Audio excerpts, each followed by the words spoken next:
शिक्षण महर्षी दादासाहेब रावल शासकीय तंत्रनिकेतन धुळे विद्यानगरी देवपूर धुळे येथे शिक्षण महर्षी दादासाहेब रावल यांची 101वी जयंती उत्साहात संपन्न।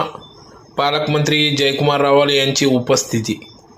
याबाबत अधिकृत अशी की आज दिनांक 10 सप्टेंबर 2025 रोजी 3:30 वाजता दुपारी शिक्षण महर्षी दादासाहेब रावल यांची 101वी जयंती उत्सव साजरा करण्यात आला। या प्रसंगी या ठिकाणी जिल्ह्याचे पालकमंत्री तथा पणन राज शिष्टाचार विभाग मंत्रालय मुंबई मंत्री जयकुमार रावल यांच्या प्रमुख उपस्थितीत कार्यक्रम पार पडला। तर प्रसंगी या ठिकाणी विशेष अतिथी म्हणून धुळे मतदारसंघ धुळे शहर आमदार अनुप भैया अग्रवाल, धुळे ग्रामीण आमदार रामदादा बधाने यांच्या उपस्थितीत कार्यक्रम पार पडला। तर प्रसंगी या ठिकाणी प्रमुख अतिथी म्हणून धुळे जिल्हाधिकारी श्रीमती भाग्यश्री विस्पुते, मुख्य कार्यकारी अधिकारी अजित शेख, आयुक्त तथा प्रशासक अमिता दगडे पाटील, पोलीस अधीक्षक श्रीकांत दिवरे, अधीक्षक अभियंता अनिल पवार, सार्वजनिक बांधकाम विभागाचे आर पाटील, भाजपचे नेते नारायण भाऊसाहेब पाटील, संजय शर्मा,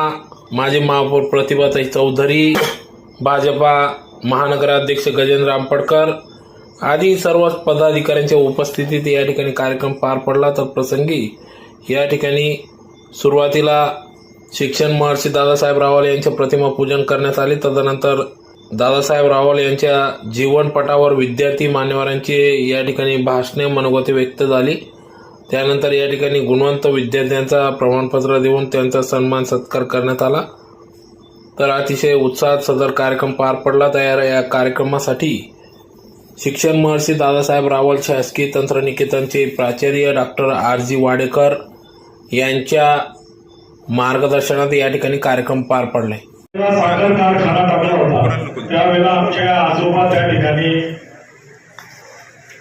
स्पेअरपार्टचं सप्लाय करायचे आणि त्यांची बैठक आमच्या आग्रारोडवर सुरमल बाळूराम कापड दुकान होता त्या ठिकाणी दादासाहेबांची बैठक असायची। दाजी साहेब, दादासाहेब सर्व त्या ठिकाणी बसायचे। स्वातंत्र्याच्या लढ्यामध्ये दादासाहेबांनी सहभाग घेतला, शिक्षण ऍडव्होकेट झाले, सहकार क्षेत्रात उल्लेखनीय काम केलं। आज 1 इंच जागा कोणी देत नाही। ज्या जागेवर आपण आहोत ती 53 एकरची जागा दादासाहेबांनी या ठिकाणी गव्हर्नमेंटला दिली। त्याचा आजकाल लोक जागा देतात परंतु स्वतःची संस्था काढतात, संस्थेला जागा देतात आणि मग त्या